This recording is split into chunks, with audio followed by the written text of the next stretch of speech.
శ్రీ గురుభ్యో నమః. ఈ మధ్య కాలంలో పిల్లలు బాగానే ఉంటున్నారండి. మొన్నటి వరకు బాగానే ఉన్నారు. కానీ ఏదో అమాంతం మా పిల్లవాడి ప్రవర్తన, మా పాప ప్రవర్తన మారిపోయింది. ఉన్నట్టుండి చాలా కోపము, చాలా విసుగు, చికాకు, చక్కగా చదువుకొని మంచి మార్కులు తెచ్చుకునే పిల్లలు మొత్తం ప్రవర్తన అంతా మారిపోయింది. స్కూల్కి వెళ్ళమంటారు, కాలేజీకి వెళ్ళమంటారు, చదువుకోవాలని లేదంటారు, ఎప్పుడు ఓ పక్క కూర్చొని ఉంటున్నారు. ఇలా వాళ్ళ ప్రవర్తన డ్రాస్టిక్ గా మారింది. అది చాలా చిటుకుమని మారింది. 1-2 నెలల్లోనే, ఈ వ్యవధి కాలంలోనే మార్పు ఎక్కువగా సుస్పష్టంగా కనిపిస్తోంది.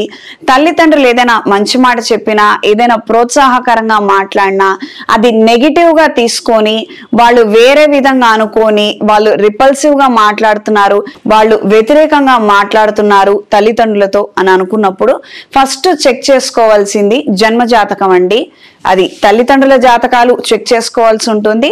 2 పిల్లవాడి పాప జాతకాన్ని కూడా చెక్ చేసుకోవాల్సి ఉంటుంది. దశ అంతర్దశలు మారటం కానీ లేదా ఇతర దుష్ప్రభావాలు కలిగినటువంటి ఏదైనా గ్రహం యొక్క ప్రతికూల ప్రభావం ఏర్పడుతుందేమోనని మొదట అవి మాత్రం ఖచ్చితంగా చెక్ చేసుకోవాలి.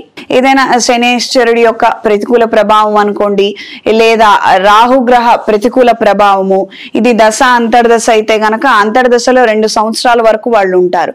దీని కారణంగా వాళ్ళు ఈ రకంగా మారినట్లయితే ఇది కాస్త శృతి మించి రాగాన పడుతుంది. ఉత్తరుత్తర మనం జాగ్రత్తలు తీసుకొని పరిహారం చేసినా కూడా ప్రతిఫలాలు దక్కవు. ఎందుకంటే ఈ 2 సంవత్సరాలలో వాళ్ళు డ్యామేజ్ చేయాల్సిందంతా కూడా డ్యామేజ్ చేసేసి ఉంటారు. సో ఆ తర్వాత అంతా మనం రిపేర్ చేసుకున్నా కూడాను అతుకుల మంతలాగానే ఉంటుంది. ఈ తల్లిదండ్రుల మధ్య ఉన్నటువంటి సఖ్యత కావచ్చు, కుటుంబ ప్రశాంతత కావచ్చు, ఇవన్నీ కూడా స్ట్రెస్ఫుల్ ఈవెంట్స్ గా మారిపోతూ ఉంటాయి. కాబట్టి ఈ రకమైనటువంటి ప్రవర్తన లోపాలు మనకి కనిపిస్తున్నట్లయితే వెనువెంటనే జాగ్రత్త తీసుకోవడము అత్యంత అవసరము.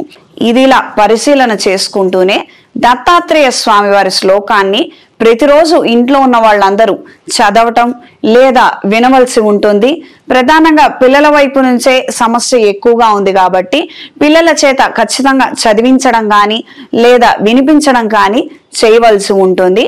పౌర్ణమి రోజున లేదా మాస శివరాత్రి రోజున దత్తాత్రేయ స్వామి వారి దేవాలయానికి వెళ్ళి 5 ప్రదక్షిణాలు చేసుకొని తెలుపు రంగులో ఉన్నటువంటి స్వీటుని స్వామి వారికి ప్రసాదంగా సమర్పించాలి.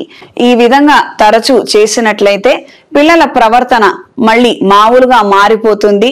సత్ప్రవర్తన కలిగి ఉంటారు.